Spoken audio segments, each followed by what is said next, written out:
Hi everyone, welcome to Lotus for Young Women in Leadership, where we help young women become leaders through the power of mentoring. My name is Kenia Leon, and to anybody who's new, welcome. I hope these videos help you. These are short, brief videos of the conversations and the things that we do in the mentoring sessions. So the topic we're going to be covering today is sadness. Understanding what sadness is, where it comes from, and ways to overcome it. Now, before I begin, sadness and all of these emotions that we've been covering, the more that are yet to come, I want you guys to know that they are normal feelings, that they are normal emotions. Everyone has experienced these emotions once or even more than once in their lifetime. It is completely normal. They're universal emotions, and it's okay to experience them. It's okay to have them. It's okay to feel upset. It's okay to feel angry. It's okay to feel, down. So don't punish yourself over that. Sadness is also a very normal and natural response to situations involving any emotional, physical, or psychological pain. Now, the thing with sadness is that it's just like anger. They are very alike. The reason why is because it's a lot of pain. It's a lot of pain accumulated inside of us, inside of our bodies, and we don't know how to deal with it. We don't know how to manage it. We don't know how to really dig in there and find out what is exactly the root of our pain, the root of our suffering, because many things can trigger us to become either upset or angry or lower our self-esteem, a bunch of little things. But to all those little things, there's one main source. So it can be challenging to get there for a variety of reasons, but that's understandable. So be patient with yourself. But we can learn ways to process it, to process our pain, to find solutions, to find ways to either work with it or find out what is exactly that is bothering us. Ways to express it, to let it out without hurting others or hurting ourselves even more. So, we have to learn to let it out either in the moment or as soon as possible, because yes, it is going to be painful, but you're processing it, you're analyzing it, you're just letting it go. And yes, it's gonna hurt a lot. It's going to probably even tear you down, but that is okay. You want to know why? Because it's just now. You're feeling it. You're really feeling all of your anger, all of your sadness. You're letting it all out. You're really just being there. And you're basically unclogging your mind, your heart of these feelings that you have, and so that later you don't have to be dealing with it, because the longer you put it off for, the more damage it is going to cause. It's going to clog your mind. You're not going to be able to see the good things that you have in front of you, the opportunities that you have in front of you, the things that you could be doing, the great things that you're missing out on. And then years later, when you finally explode, when your feelings finally just had enough and they just all come out, you're going to be hurting those around you, those that are closest to you, whether it's friends, whether it's boyfriend, whether it's perhaps your husband, or family, parents, those closest to you. You're going to be hurting them, and you're also going to be hurting yourself even more. But you can come back from that. But this is a great way to prevent that big mess from happening. So you don't want to miss out on the blessings, and then once you're old, you go back and you're like, wow, I could have actually been doing a lot in my 20s, a lot in my 30s. I could have done so many things. I could have succeeded if I would just have switched my mindset, if I would have processed my feelings, if I would have taken some time out for that. And we don't want to reflect and be like, oh my God, I'm missing so much time. I should have done this, that. And then you end up feeling worse. And remember, be patient with yourself. And honey, whatever you set your mindset to, you can achieve. Now, one big misconception about sadness is that it's depression. Sadness is not depression. They are way different for many reasons. There's billions of differences between the two. And one of the biggest one is that depression is a diagnosable health condition, while sadness is not. And sadness you are able to manage, while depression you cannot. So keep that in mind. You know, a lot of people like to say, oh, you know, she's depressed. Or maybe she's just not having a good day. She's just sad. She's upset. It's not depression. They're not the same thing. They have many differences. So where does sadness come from? Like I said, sadness is a very common emotion. But this is where you take the lead. This is where you try to find out what exactly is causing you to be upset. What exactly is bothering you? And why is it bothering you? Why is it that whatever your neighbor said, your friend said, or a stranger, why is it that whatever they said is causing you sad? What specifically? You know, what did they say that triggered that made you so upset? Perhaps it's something that, you know, in your childhood, your parents always doubted you. They always told you, you know, you're not gonna amount to anything. And so then whenever a stranger came and said, you're not gonna do that, it broke you that like that. And you didn't even know that it was because of all those years ago in your childhood. It was because of your parents tearing you down. So find exactly what it is so that you can start from there and start rebuilding yourself up. Also, remember that when you're trying to find out and process your emotions, you have to be in a place where you can really take your time to dig out these emotions. If you have to write down what you're feeling, you have to scream it, be mindful of, you know, how you're feeling, of your thoughts, of how your body's feeling, how you're emotionally feeling. Just keep in mind those things. And remember, have time to process all of this. And some questions that I have found helpful and that the people that I have mentored have found helpful are these. Are you upset right now? Are you feeling upset? Why? What triggered it specifically? Was it because something happened that you couldn't control? Was it perhaps something somebody said to you, or something they did? Is it something that you're holding on to? Words that you have been holding on to for the past 5 years, 10, 2 years, a couple months. You know, what are you holding on to? What's that pain that you're holding on to? You got it? Again, take your time. Once you have found out what it is, which, reminder, it's not going to take 10 minutes to find out why you're sad. It could take 10 minutes to gather some of the things that, you know, upset you. But I mean, really dig deeply to find the roots. Go all the way back if you even have to. Start from when you were younger. If that's what you have to do, then do it, because like I said before, it could be something that happened when you were young that has affected you throughout all of these years. So if you have to go back, do it. And like I said, it's going to take time, it's going to take days, it's going to take weeks, months. But the important thing is that you never give up on yourself. Because if you give up on yourself, you cannot expect people to not give up on you. You can't expect people to love you if you don't know how to love yourself. You can't expect anybody to treat you right, to treat you good, to treat you like a princess, or to treat you with respect if you cannot yet respect yourself, respect your body, respect your mind, your emotions, love yourself, value yourself. How are you gonna expect that on somebody else when you don't even show that to yourself?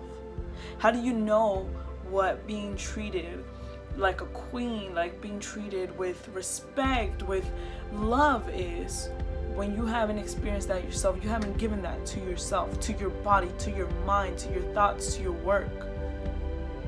Think about that. Really process that. And even go back a couple seconds to rehear that. So, how do we overcome sadness? Well, I'm going to be sharing some tips that have helped me along with some of those that I have mentored. Now, not all of these work for everybody because we are all different. We all deal with things differently. We all have different points of views, different feelings. We're all just different. So maybe out of the 9 that I have here, only 2 helped you. But hey, if they helped you, that is great. Maybe you find that these tips that I'm about to give you, maybe they didn't help you, maybe you couldn't do them, but along while you're doing this, you're also doing your own research on the side, and you found out tips and ways to manage and to help you with your emotions. It's a win-win either way. It does not hurt to try any of these things. Like I said, find out which ones work best for you. If you want to try them all, that is perfectly fine. Like I said, it is consistent work, trying to evolve, trying to grow, trying to learn. It is consistency. It is all the work that you put into yourself. Try these tips down, find out which has helped you, and if you have your own, please share them because you never know who you could be helping. A small thing could go a long way. First tip: get up and get dressed. Now this tip has kind of like the same concept as that one that says every morning when you wake up, do your bed, because it's going to motivate you to complete more tasks, even if it's little ones. So same thing with this one. This one, when you get up, when you get dressed, when you get ready, go take a shower, dress yourself, not for others, but for yourself. Put on that dress if you want to. Put on a suit. Do your makeup if you want. Put jewelry. Do it because you want to, because you feel good in it. If you don't like jewelry, if you don't like makeup, then don't do it. But dress in something that's making you feel comfortable, that gets you motivated, that makes you really want to just step out there and start moving and start doing and start working. Do things that are going to motivate you. So the first one is very important because you're starting your day off. Start your day off right. Start it confident. Use that shirt, your favorite shirt. We all have a favorite shirt, favorite outfit that makes you feel like you can conquer the world. Use it. Number 2, challenge yourself. Yes, you heard that right. You're probably like, but I'm sad. I don't even have, the motivation, or, I don't even want to do anything but just lay in my bed. Well, yes, I understand that. That is totally understandable. But think about it. Being sad, laying down, or, whatever it is that you do, eating, or just sitting in a corner, being sad and dwelling over all this sadness is not going to take you anywhere. It's not going to get you anywhere. It's not going to open opportunities or doors to anything. It's just not going to do it. So get up and challenge yourself. Examples of challenges could be like going for a run, walking a mile. Get up early in the morning and be like, you know what, today my goal is to run 1 mile, or to walk a mile, or to cook 1 meal, or to cook a healthy meal, to maybe read 20 pages of a book.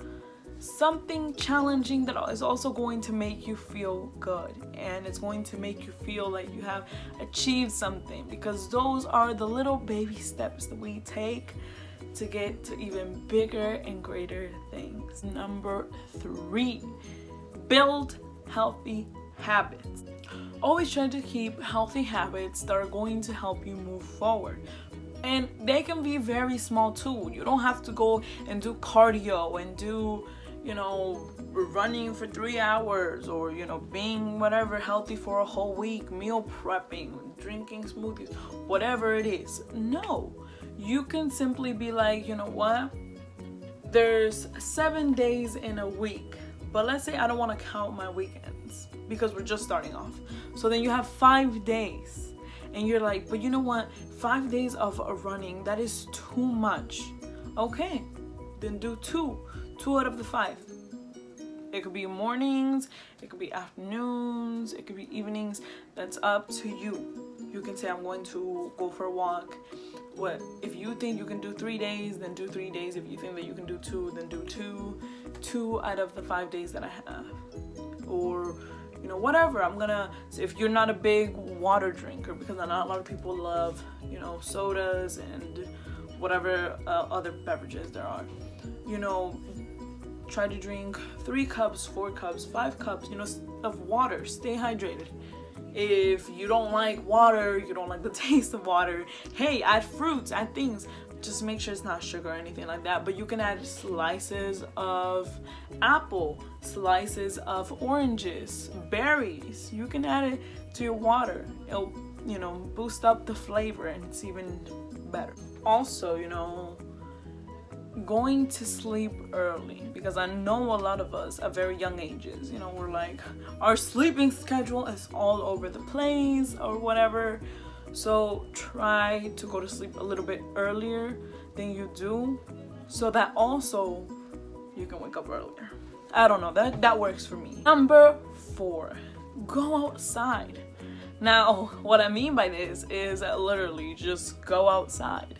Now, this is one of my personal favorite ones. I love being outside, whether it is when I'm happy, when I'm just calm, when I'm upset, when I'm feeling angry, or whatever it is, however I'm feeling. I love to be outside because it really grounds me. It really makes me take a step back and appreciate it. You know, I appreciate that I'm being able to see another day, that I'm able to hold different objects, that I'm able to walk another mile, that I'm able to eat a different meal. You see, it really makes me feel that everything is going to be okay, because we live in a big world and people have done things that, you know, at the time they might have never thought to be possible, but they have done it. They have defied their adversities, their challenges, and it really helps me. It allows me and it helps me become much more grateful for the things that I have. It refreshes my mind and my body.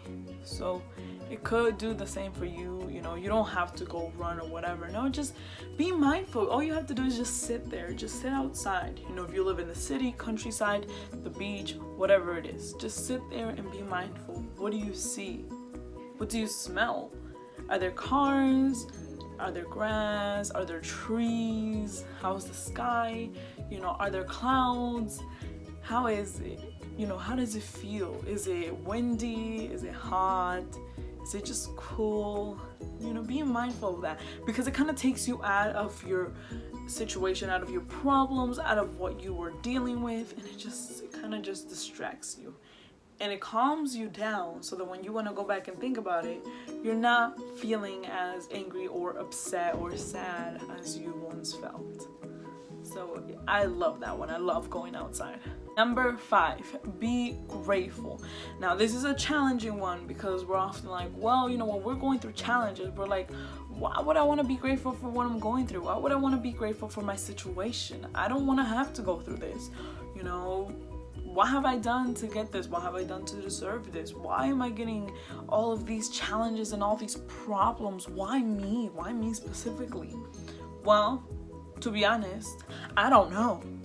We all have different stories. We all have different purposes. So I can't straight up tell you, hey, you know, your purpose is to become the next motivational speaker, the next artist, the next actress, the next whatever it is, the next teacher, the next principal. I can't tell you that. We all have different purposes. And the thing about our challenges and the things we face is that those build character.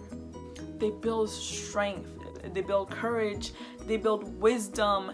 They build so many more things. So I cannot specifically tell you, hey, these things are happening for this exact reason, but I can tell you they are happening for a reason, because you may not see it right now. You may not see the point of what you're going through.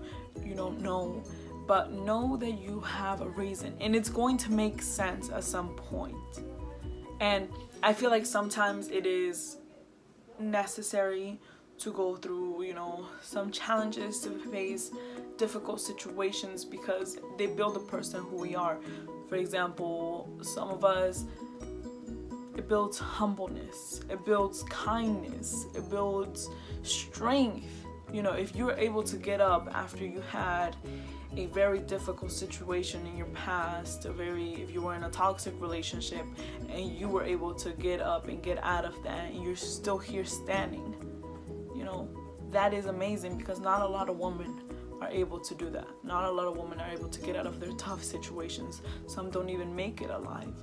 And you were giving the strength and the courage to get out of there.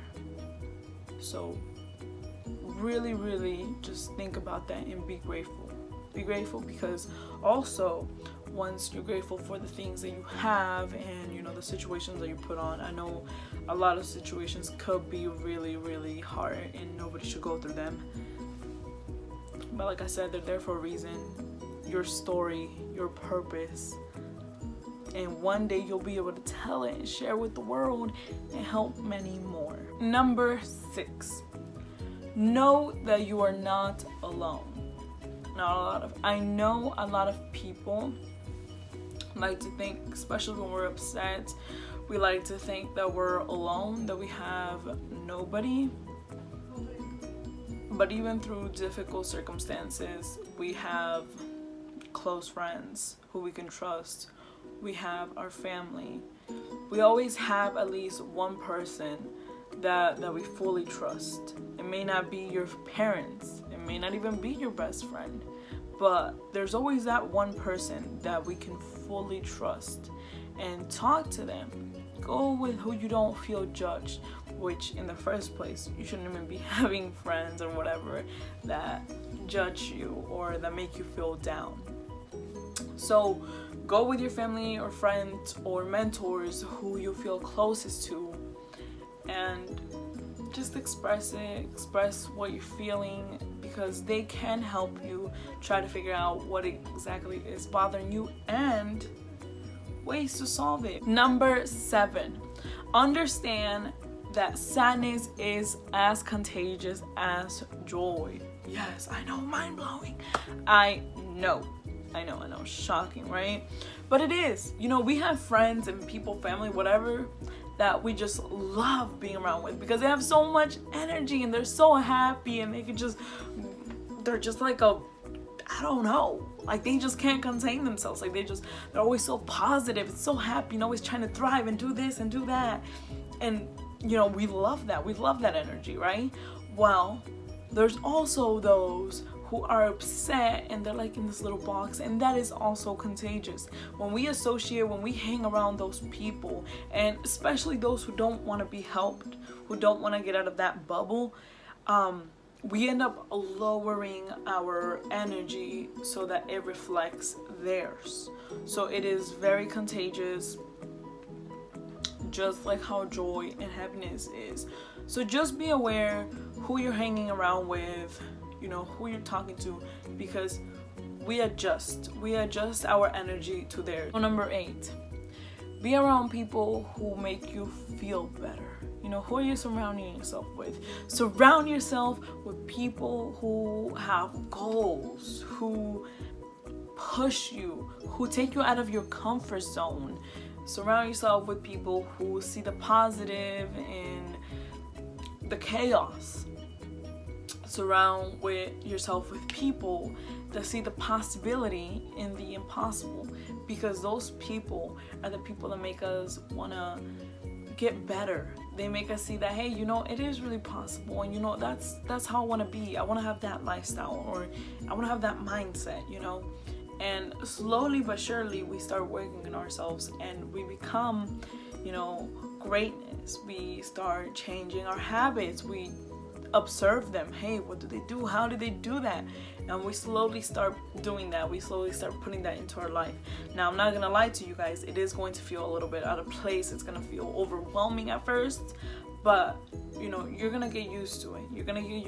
And soon you're going to adapt to that lifestyle, and you're going to be able to help others who were once in that same mindset as you. Like, how is this possible? Last but not least, number 9, affirmations, which this should be like at the top, but they're all very important tips, so it doesn't matter which number they're on. So number 9 is affirmations, and this is very important because what most of us don't understand is that what we think, we become. Yes, I know. Very, very powerful, very strong, but it is very true. Our thoughts are a very powerful thing, especially repeated thoughts. So for example, if you're constantly telling yourself that you're not going to be able to accomplish something, then you're not. If you're constantly telling yourself that you can't do this or that you can't do that, you won't be able to, because it goes down to your belief system, and then you start believing all of that. That's the reason we say what we think we become, because it is true. You start telling yourself, hey, I can't do this. I won't ever learn. I can't learn. I just can't. Then you won't be able to. Start shifting that, maybe I can. What if I can do it? Let me try, So start affirming yourself, reaffirm yourself, who you are. Write it down on sticky notes and put it all up on your wall, up on your mirror. You are smart. You're going to get through this day. You know what? I'm going to get through this day. I can do this. You know what? Try me, right? You see what I'm saying? Try something new. Right? And what that new thing is, start reaffirming yourself. Start being nice to yourself. Start loving yourself. So that's all the tips that I have for you guys today. I hope you guys enjoyed them. And remember, patience is a bitter plant that produces sweet fruit. If you have any tips, share them. And I hope this helped you guys.